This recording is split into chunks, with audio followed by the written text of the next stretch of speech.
Okay, what we got here is a 2018 Honda Accord. Multiple dash lights are on. This is a common problem with the Accords and the Civics, and could be a lot of things, but in most cases what's happening is this linkage right here wears out, and so that gives a low boost pressure code, which is P0299.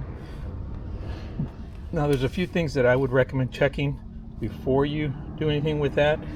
They would be this boot right here. Make sure all these boots are good and tight, there's no holes in them. Make sure the evap system doesn't have any broken hoses, no failures in the evap system. And if you have that code P2099, it's pretty good chance that that's what it is.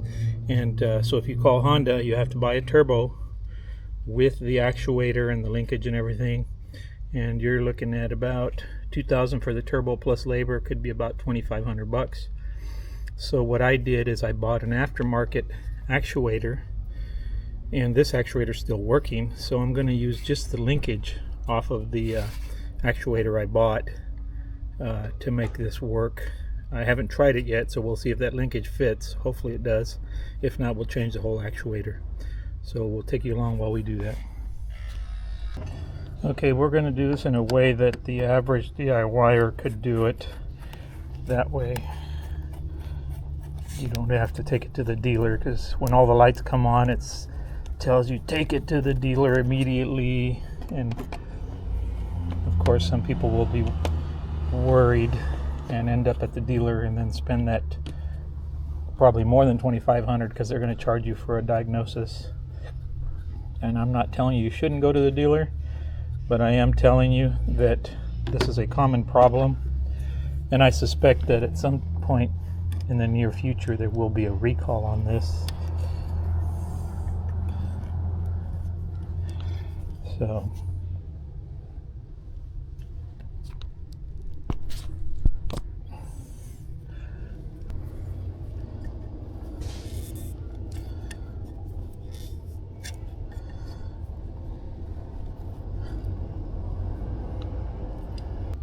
okay, I take these two bolts off.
Okay, set that off to the side.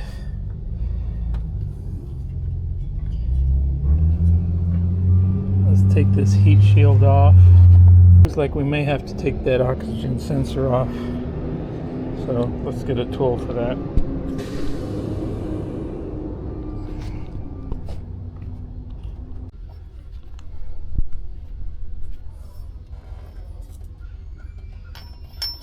Okay, so this is the socket we have for the oxygen sensor.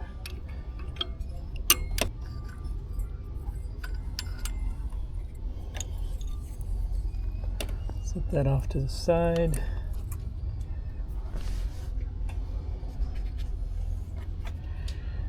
And we need some wrenches, I think. Well, let's try a socket. It's like 12 millimeter.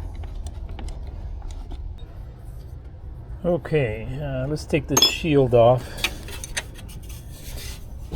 12mm bolts.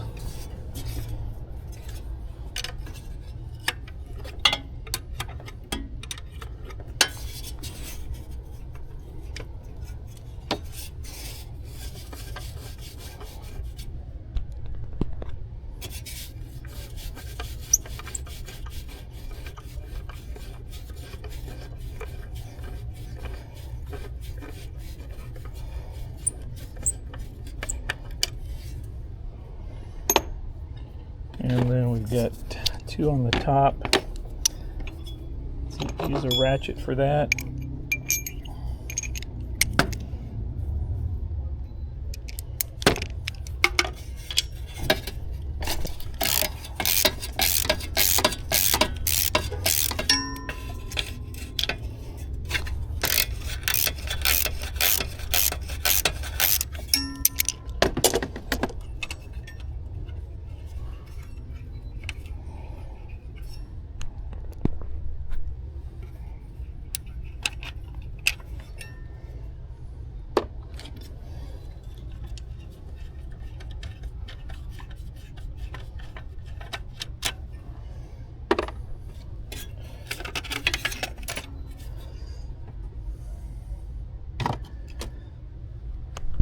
Okay, here's the problem.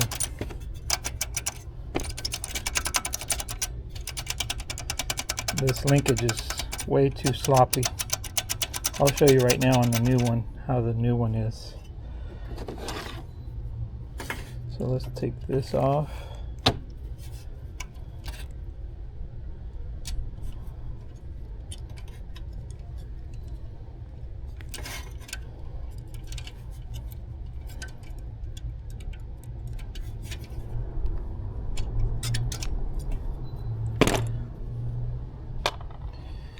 Oh, see all that play in there? Okay, it looks like it's going to be a couple of 10mm wrenches. So let's get that.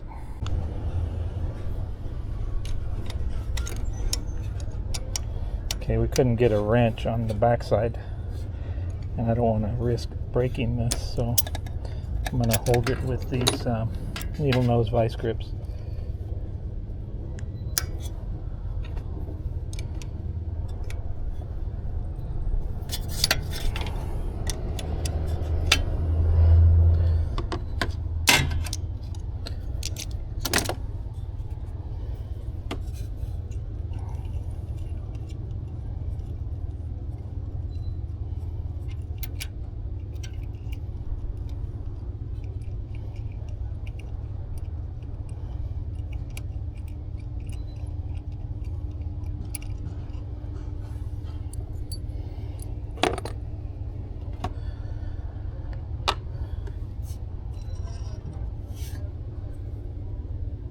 And it has a bushing in there that fits in here. Look at the play in that thing. Amazing. This is the new one, aftermarket. No play or very little play. So we're going to switch this to that. Let's see if it fits. I hope it does.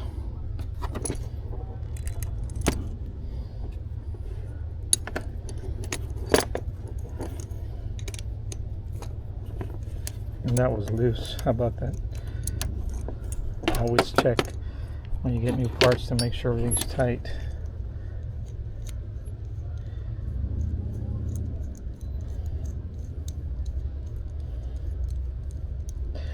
You might be thinking, well, why don't you just put the whole thing in there? But I like the factory actuator motor rather than the aftermarket.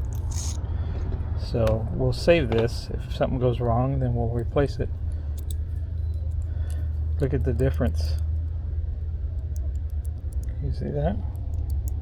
Very little play. This is the original.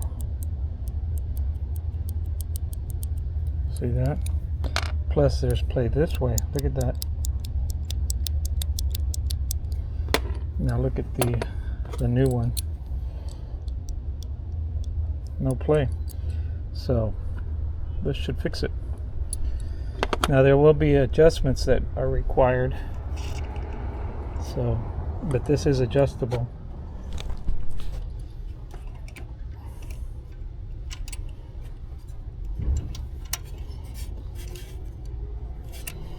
I guess we should compare the lengths.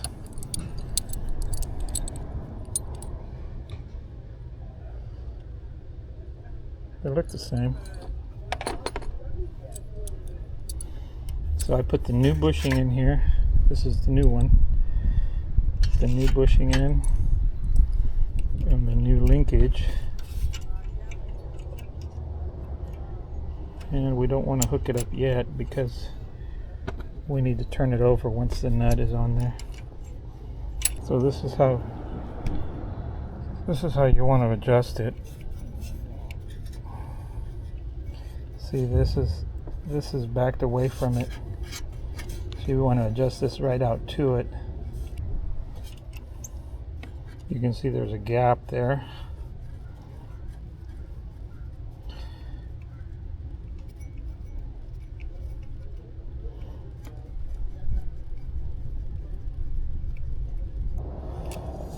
Okay, that should be good.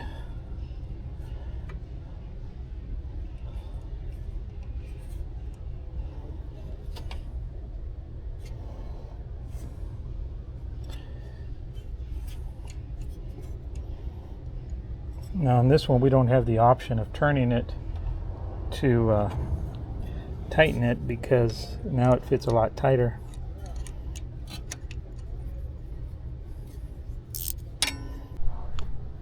Okay, let's tighten this up.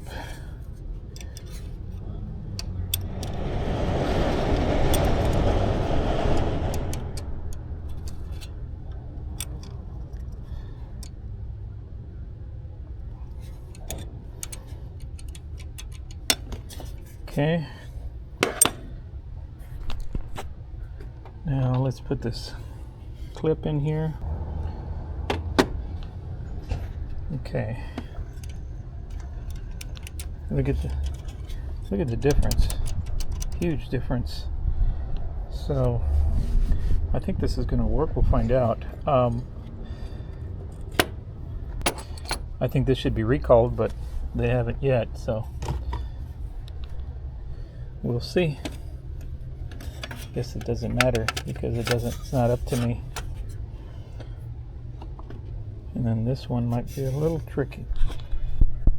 So let's see here.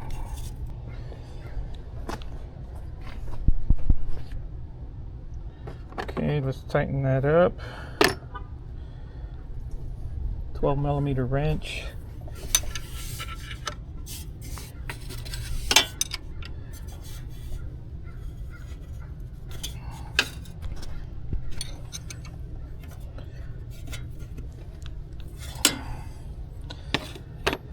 And then the socket.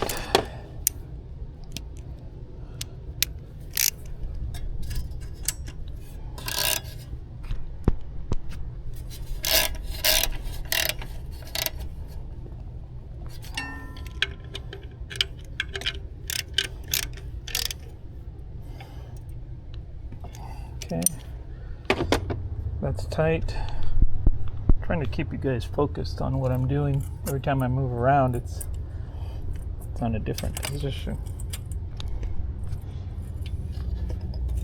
I do this because I need both hands to do this.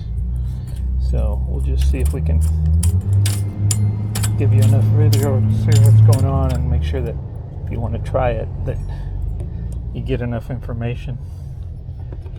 All right, let's tighten that oxygen sensor.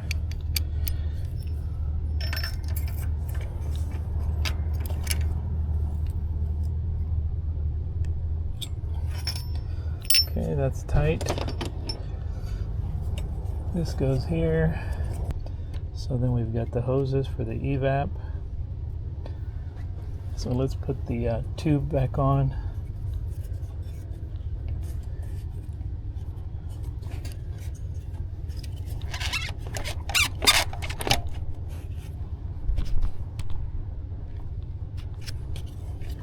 That's on there.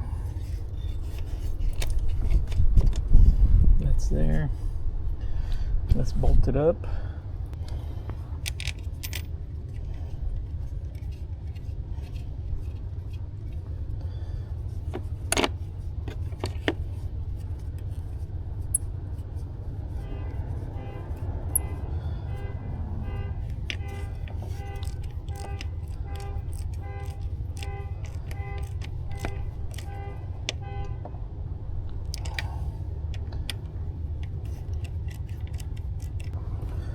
Okay, that's tight. I noticed this hose was a little loose.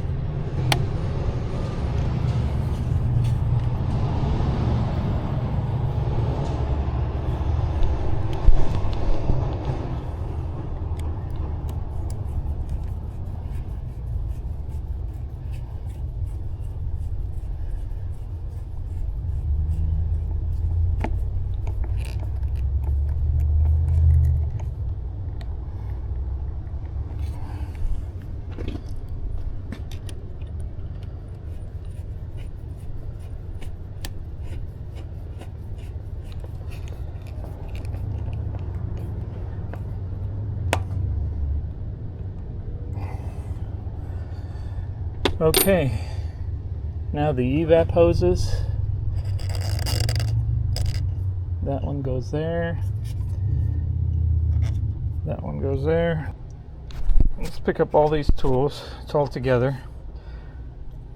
Now I am going to check it with a scanner because I want to verify it's going to work. But you don't need a scanner to do this.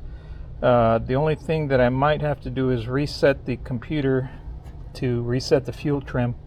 But that will reset on its own if you drive it. So, and mostly I'm doing that because I want to see if this is an effective repair, so that I know that people doing this will save that $2,500. This piece I bought on Amazon for, I think they're anywhere from $100 to $80 to $100, depending on who you buy it from. So I'm going to save that motor. And if we need it later, we still have it. So let's get these tools picked up and I'll get you back once we start checking it. Okay, seems to be working good. I'm gonna go drive it and then see how it goes. I think that the time will tell, because this was an intermittent problem that would trigger all the lights. Let's see if it triggers the lights anymore. But I'm going to go drive it right now and see if it triggers any lights. So let's do that.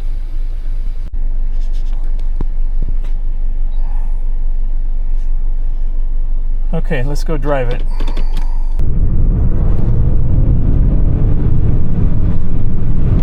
Wow. I think it gained a lot more power, which makes sense. I'm sure this was the power it had when it was new, but that linkage was causing it not to get the boost pressure the way it should be.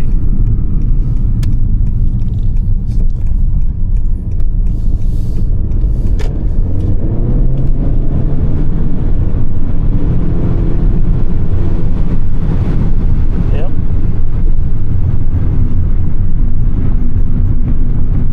I can see the difference, big difference. Okay guys, there it is. Took a repair that could have cost $2,500 or $2,000 if you did it yourself, and turned it into a $100 if you did it yourself, and if you paid somebody, that's probably no more than an hour's labor. So I think it's worth trying. It could save you thousands of dollars.